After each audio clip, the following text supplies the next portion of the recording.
गया, helping verb हो गई। अब डब्ल्यू एच वर्ब, और डब्ल्यू एच वर्ब की हिंदी भी होती है, हेल्पिंग वर्ब में तो नहीं है लेकिन इसमें हिंदी होती है, और आप जब सीख लेंगे तो आपको रीडिंग में बहुत मदद मिलेगी, प्रश्न को समझने में आपको। तो सबसे पहले जो फैक्टर है वाई और वॉट,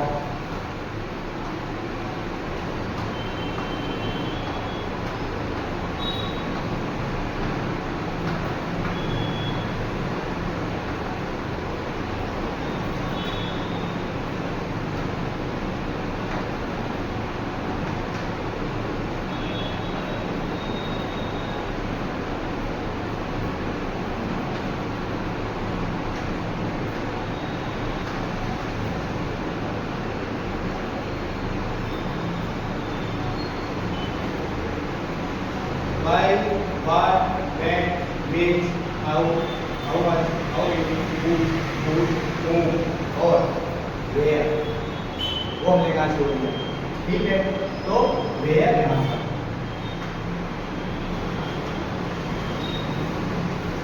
तो why माने क्या होता है बच्चों? क्यों?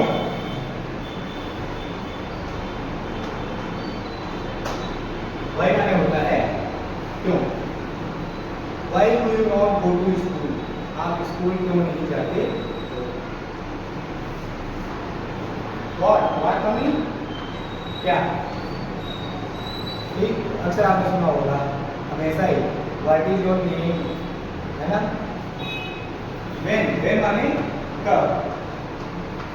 Which में बच्चे ज़्यादा कंफ्यूज रहते हैं, मैंने पाया हुआ है ये होगा कि तीन सब छोड़ के, लेकिन बीच माने बहुत सारे बच्चे कंफ्यूज होते हैं कि सर बीच माने क्या होता है? बीच माने होता है कौन सा, कौन सी, कौन से। मैं यहाँ को लिख दे रहा हूँ, कौन सा और कौन से।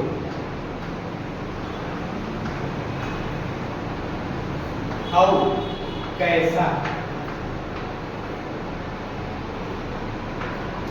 कैसा जो है, फिर सेंटेंस के अकॉर्डिंग कैसा, कैसी, कैसे। हाउ मच कितना, कितनी और कितनी, सॉरी कितनी, कितना, कितनी, हाउ मच। लेकिन ये बच्चों है अनकाउंटेबल, ये याद रखना है, ये अनकाउंटेबल है। अनकाउंटेबल का मतलब होता है कि जिसको ना गिना जा सके। ठीक, हाँ, कोई लिक्विड पदार्थ हो गया, अनाज हो गया, है ना, उसमें हम हाउ मच लगाते हैं, उसको हम काउंट नहीं कर सकते। हाउ मीनिंग काउंटेबल है, उसे हम काउंट कर सकते हैं। बुक्स जो है, पशु, बेंच, टेबल, पेन जो है, ठीक। तो हाउ मीनिंग इसका भी क्या होता है, कितना और कितनी, कितना और कितनी सेम है, लेकिन ये काउंटेबल है, यानी जिसमें हम गिन सकते हैं, जिसमें हम गिन सकते हैं। अब आपको समझ आ गया जो है अनकाउंटेबल और काउंटेबल।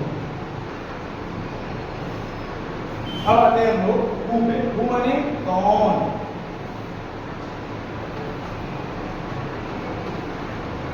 हुज माने किसका और किसके,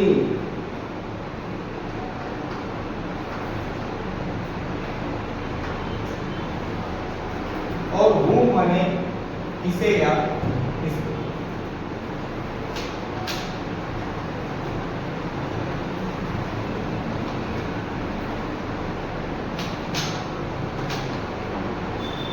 वेयर माने कहाँ, वेयर डू यू लिव, आप कहाँ रहते हैं, ये अक्सर क्वेश्चन किया जाता है। तो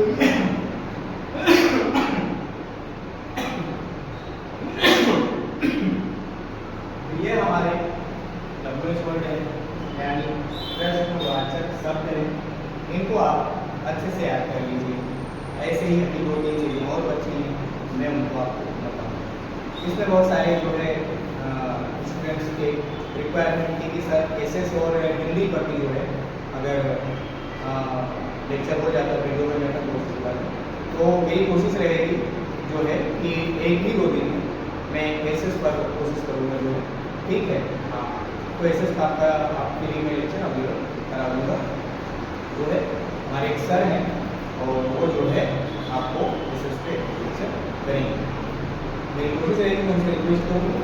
बाकी मैं आपको हिंदी पर भी लेक्चर दूँगा और हिंदी का ग्रामर भी हम लोग पढ़ेंगे और हिंदी के बहुत सारे काव्य हैं, सूरदास जी, तुलसीदास जी, कबीरदास जी, ठीक है। तो इनकी रचनाओं को भी जो है एक्सप्लेन किया जाएगा।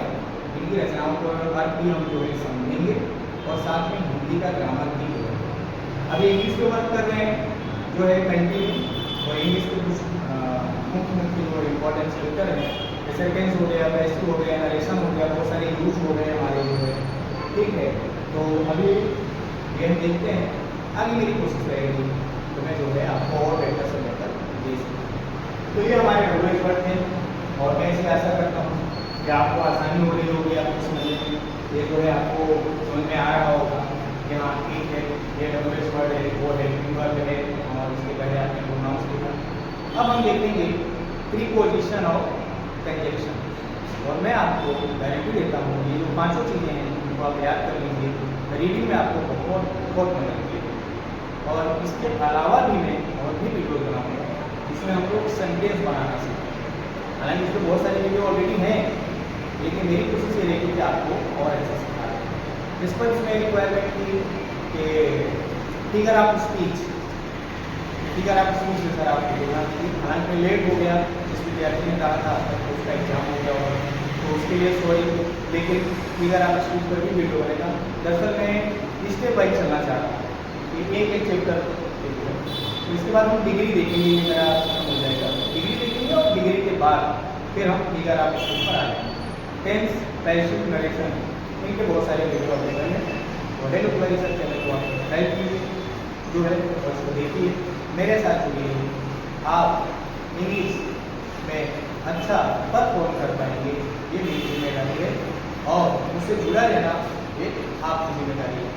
तो डब्ल्यू वर्ड के साथ ये वीडियो समाप्त करते हैं और फिर देखेंगे हम कंजक्शन और प्रीपोजिशन। वंदे मातरम।